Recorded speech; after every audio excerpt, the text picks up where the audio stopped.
ಪ್ರದೀಪ್ ನರ್ವಾಲ್ ಈ ಒಂದು ಹೆಸರು ಕೇಳದೆ ಇರೋ ಕಬಡ್ಡಿ ಫ್ಯಾನ್ ಇಲ್ಲ, ಕಬಡ್ಡಿ ಲವರ್ಸ್ ಇಲ್ಲ. ಬಿಕಾಸ್ ವಿರಾಟ್ ಕೊಹ್ಲಿ ಅವರು ಯಾವ ತರ ಕ್ರಿಕೆಟ್ ಅಲ್ಲಿ ಒಂದು ಲೆಗಸಿನ ಬಿಲ್ಡ್ ಮಾಡಿದ್ದಾರೆ, ಲೆಜೆಂಡ್ ಹಾಕಿದ್ದಾರೆ, ಅದೇ ತರ ಪ್ರದೀಪ್ ನರ್ವಾಲ್ ಅವರು ಕೂಡ ಕಬಡ್ಡಿಯಲ್ಲಿ ದೊಡ್ಡ ಲೆಗಸಿನ ಬಿಲ್ಡ್ ಮಾಡಿದ್ದಾರೆ, ದೊಡ್ಡ ಲೆಜೆಂಡ್ ಕೂಡ ಆಗಿದ್ದಾರೆ.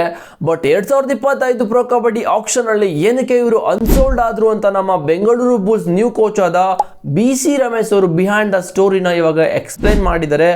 ಈ ಒಂದು ಸ್ಟೋರಿನ ನೀವೇನಾದರೂ ಕೇಳಿದ್ರೆ ಪ್ರದೀಪ್ ನರ್ವಾಲ್ ಅವರು ಈ ಒಂದು ಸೀಸನ್ ಅನ್ಸೋಲ್ಡ್ ಆಗಿರೋದಕ್ಕೆ ಡಿಸರ್ವ್ ಇದ್ದಾರೆ ಅಂತ ಅನ್ಸುತ್ತೆ. ಬಟ್ ನಮ್ಮ ಕ್ರಿಕೆಟ್ ಫ್ಯಾನ್ಸು ಆಗಲಿ, ಕಬಡ್ಡಿ ಫ್ಯಾನ್ಸ್ ಆಗಲಿ, ಅವ್ರವ್ರ ಫ್ಯಾನ್ಸ್ ಇರ್ತಾರಲ್ಲ, ಅವ್ರಿಗೆ ಯಾವ ಥರ ಈ ಒಂದು ಪಾಯಿಂಟ್ ಔಟ್ ಆಗುತ್ತೆ ಅಂತ ಹೇಳಿದ್ರೆ ಇದು ತಪ್ಪಾಗಿದೆ. ಈ ಒಂದು ಆಕ್ಷನಲ್ಲಿ ಪ್ರದೀಪ್ ನರ್ವಾಲ್ ಅವರು ಇರಲೇಬೇಕಾಗಿತ್ತು. ಬಿಕಾಸ್ ಇವ್ರಿಗೆ ತುಂಬ ಎಕ್ಸ್ಪೀರಿಯನ್ಸ್ ಇದೆ, 3-4 ಸಲ ಒಂದೊಂದು ಟೀಮ್ನ ಚಾಂಪಿಯನ್ಸ್ ಮಾಡಿದ್ದಾರೆ, ದೊಡ್ಡ ದೊಡ್ಡ ಲೆಜೆಂಡ್ ಆಗಿದ್ದಾರೆ. ಇವರು ಈ ಒಂದು ಆಕ್ಷನಲ್ಲಿ ಇರಬೇಕಾಗಿತ್ತು ಅಂತ ಫ್ಯಾನ್ಸು ಥಿಂಕಿಂಗ್ ಲೆವೆಲಲ್ಲಿ ಹೇಳ್ತಾರೆ. ಬಟ್ ಇದರಲ್ಲಿ ಮ್ಯಾನೇಜ್ಮೆಂಟ್ ಮತ್ತು ಕೋಚ್ ಲೆವೆಲ್ ಯಾವ ಥರ ಥಿಂಕ್ ಮಾಡಿದ್ದಾರೆ ಅಂತ BC ರಮೇಶ್ ಅವರು ಒಂದೊಂದಾಗಿ ಒಂದೊಂದು ಪಾಯಿಂಟ್ನ ಹೇಳಿದ್ದಾರೆ.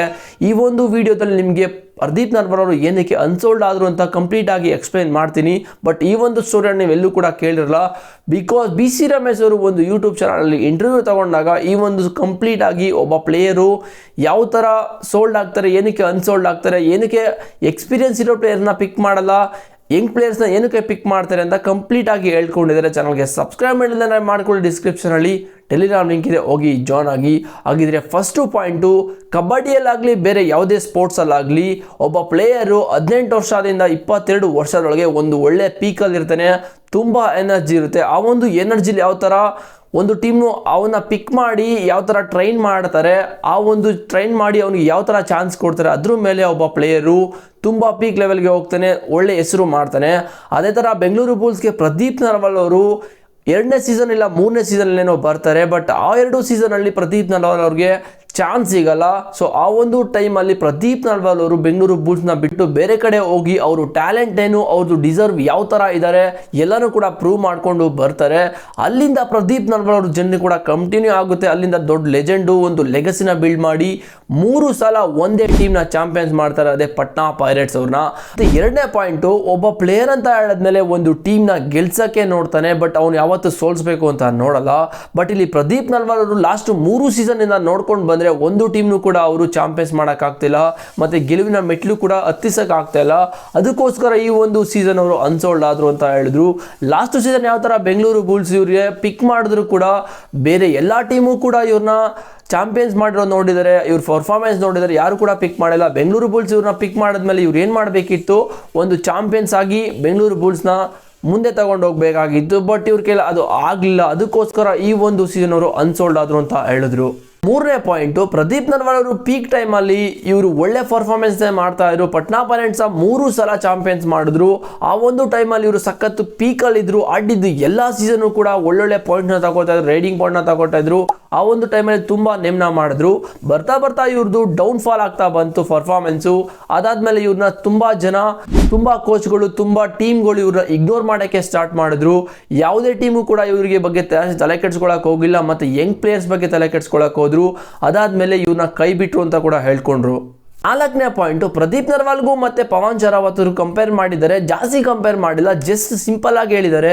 ಪ್ರದೀಪ್ ನರ್ವಾಲ್ ಅವರು ಆಡ್ತಾ ಒಳ್ಳೆ ಪರ್ಫಾರ್ಮೆನ್ಸ್ನ ಕೊಡ್ತಾ ಇದ್ರು, ಬಟ್ ಅವ್ರದ್ದು ಡೌನ್ ಫಾಲ್ ಆಗ್ತಾ ಬರ್ತಾ ಇತ್ತು. ಬಟ್ ಪವನ್ ಶರಾವತ್ ಅವ್ರದ್ದು ಆಗಿಲ್ಲ, ಒಂದ್ಸಲ ಪೀಕ್ ಲೆವೆಲ್ಗೆ ಹೋಗಿ ಫುಲ್ ಮೇಲೆ ಹೋಗ್ತಾ ಇದ್ದಾರೆ ಅಂತ ಕೂಡ ಹೇಳ್ಕೊಂಡಿದ್ರು. ಬಟ್ ಇವಾಗ ಪವನ್ ಶರಾವತ್ ಅವರು ಕೂಡ ಅವ್ರಿಗೆ ಬೆಂಗಳೂರು ಬುಲ್ಸಲ್ಲಿ ಸ್ಟಾರ್ಟಿಂಗ್ ಸೀಸನ್ ಬಂದಾಗ ಅವ್ರಿಗೆ ಚಾನ್ಸ್ ಸಿಗ್ತಿಲ್ಲ, ಮತ್ತು ಬೇರೆ ಟೀಮ್ಗೆ ಹೋಗಿ ಪರ್ಫಾರ್ಮೆನ್ಸ್ ಮಾಡಾದ್ಮೇಲೆ ಮತ್ತೆ ಬೆಂಗಳೂರು ಬುಲ್ಸನ್ನ ಪಿಕ್ ಮಾಡಿ 1 ಸಲ ಬೆಂಗಳೂರು ಬುಲ್ಸ್ನ ಚಾಂಪಿಯನ್ಸ್ ಮಾಡಿದ್ರು. ಅದಾದ್ಮೇಲೆ ಒಳ್ಳೆ ಸೀಸನ್ ಆಗ್ತಾ ಇದೆ. ಬಟ್ ಇವಾಗ ಪವನ್ ಶರಾವತ್ ಅವ್ರದ್ದು ಕೂಡ ಅದೇ ಸೇಮ್ ಪ್ರದೀಪ್ ನರ್ವಾಲ್ ಒಂದು ಜಾಗದಲ್ಲಿ ಯಾವ ಥರ ಹೋಗ್ತಾ ಇದೆ, ಅದೇ ದಾರಿಯನ್ನು ಇವರು ಕೂಡ ಪವನ್ ಶರಾವತ್ ಅವರು ಕೂಡ ಹಿಡಿತಾ ಇದ್ದಾರೆ ಅಂತ ಕೂಡ ಹೇಳ್ಕೊಂಡ್ರು.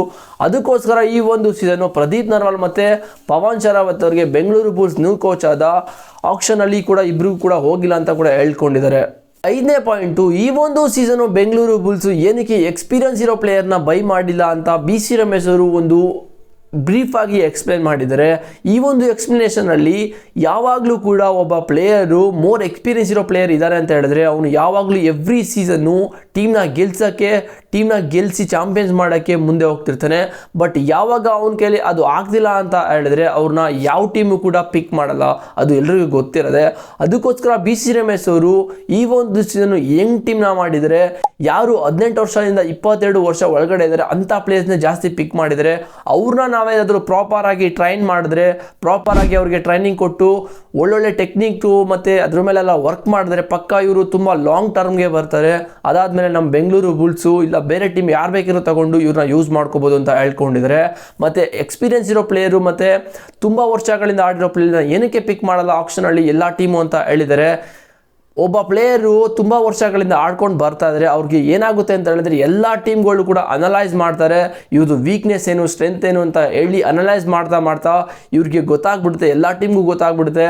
ಮತ್ತು ಎವ್ರಿ ಟೀಮಲ್ಲಿ ಒಬ್ಬರು ಅನಲೈಸರ್ ಇರ್ತಾರೆ. ಅವ್ರ ಕೆಲಸ ಅಂತ ಹೇಳಿದ್ರೆ ಎವ್ರಿ ಪ್ಲೇಯರು ಅಪೋನೆಂಟ್ ಟೀಮ್ದು ಒಬ್ಬೊಬ್ಬ ಪ್ಲೇಯರ್ದು ವೀಕ್ನೆಸ್ಸು ಸ್ಟ್ರೆಂತ್ ಎಲ್ಲನೂ ಕೂಡ ಇವರಿಗೆ ಡೇಟಾ ಕೊಡೋದು, ಆ ಒಂದು ಡೇಟಾದಿಂದ ಇವ್ರು ಏನು ಮಾಡಬೇಕು ಅಂತ ಹೇಳ್ತಾರೆ. ಅದೇ ಥರ ಎಕ್ಸ್ಪೀರಿಯನ್ಸ್ ಇರೋ ಪ್ಲೇಯರು ಯಾವುದೇ ಕಾರಣಕ್ಕೂ ಕೂಡ ಅವರು ಮುಂದೆ ಪಾಯಿಂಟ್ನ ತಗೊಳ್ಳೋಕ್ಕೆ ಚಾನ್ಸೇ ಇಲ್ಲ. ಅವ್ರಿಗೆ ಏಜ್ ಆಗ್ತಾ ಅವ್ರಿಗೂ ಕೂಡ ಸ್ವಲ್ಪ ಪರ್ಫಾರ್ಮೆನ್ಸ್ ಡೌನ್ ಆಗುತ್ತೆ. ಬಿಕಾಸ್ ಇವ್ರದ್ದು ಸ್ಟ್ರೆಂತು ವೀಕ್ನೆಸ್ ಎಲ್ಲನೂ ಕೂಡ ಫೈಂಡ್ ಮಾಡಿ ಅದಕ್ಕೆ ಅದ್ರ ಮೇಲೆ ವರ್ಕ್ ಮಾಡಿ ಅವ್ರ ಪರ್ಫಾರ್ಮೆನ್ಸ್ನ ಇವರೇ ಡೌನ್ ಮಾಡ್ತಾರೆ ಅಂತ ಕೂಡ ಹೇಳ್ಕೊಂಡಿದ್ದಾರೆ.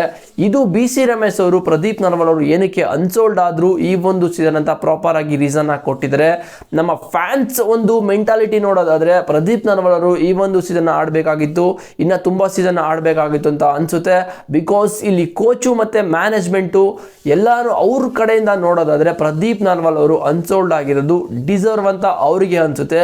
ಮತ್ತು ನಿಮಗೆ ಅನಿಸುತ್ತೆ ಅಂತ ಕಾಮೆಂಟ್ ಮಾಡಿ. ನನ್ನ ಪ್ರಕಾರ ಪ್ರದೀಪ್ ನರ್ವಾಲ್ ಅವರು ಅನ್ಸೋಲ್ಡ್ ಆಗಿರೋದು ಒಳ್ಳೆಯದೇ ಅಂತ ಅನಿಸುತ್ತೆ. ಬಿಕಾಸ್ ಅವರು ಇಷ್ಟು ವರ್ಷಗಳ ಕಬಡ್ಡಿ ಎಕ್ಸ್ಪೀರಿಯನ್ಸಲ್ಲಿ ತುಂಬ ದೊಡ್ಡದಾಗಿ ಲೆಜೆಂಡಾಗಿ ಒಂದು ಹೊರ ಬಂದಿದ್ದಾರೆ ಮತ್ತು ಲೆಗಸಿನ ಕೂಡ ಬಿಲ್ಡ್ ಮಾಡಿದ್ದಾರೆ. ಇಲ್ಲಿಂದ ಅವ್ರದ್ದೇನಾದ್ರು ತುಂಬ ಡೌನ್ಫಾಲ್ ಆದರೆ ಅವ್ರು ಮಾಡಿರೋ ನೇಮು ಕೂಡ ಹಾಳಾಗುತ್ತೆ ಅಂತ ನನ್ನ ಪ್ರಕಾರ ಅನಿಸುತ್ತೆ. ಬಟ್ ಮತ್ತು ಈ ಒಂದು ಸೀಸನ್ ಪ್ರದೀಪ್ ನರ್ವಾಲ್ ಅವರು ಅನ್ಸೋಲ್ಡ್ ಆಗಬೇಕಿತ್ತಾ ಬೇಡವಾ, ಮತ್ತು ಕೋಚ್ ಹೇಳಿದ್ದು ಕರೆಕ್ಟ್ ಇದೆಯಾ ಅವ್ರ ವ್ಯೂ ಪಾಯಿಂಟಲ್ಲಿ ಅಂತ ಕಾಮೆಂಟ್ ಮಾಡಿ. ಚಾನಲ್ಗೆ ಸಬ್ಸ್ಕ್ರೈಬ್ ಮಾಡಿಲ್ಲ ಅಂದರೆ ಸಬ್ಸ್ಕ್ರೈಬ್ ಹಾಕೊಳ್ಳಿ. ಆಗಿದೆ ನೆಕ್ಸ್ಟ್ ವೀಡಿಯೋದಲ್ಲಿ ಸಿಗ್ತೀನಿ. See you boys.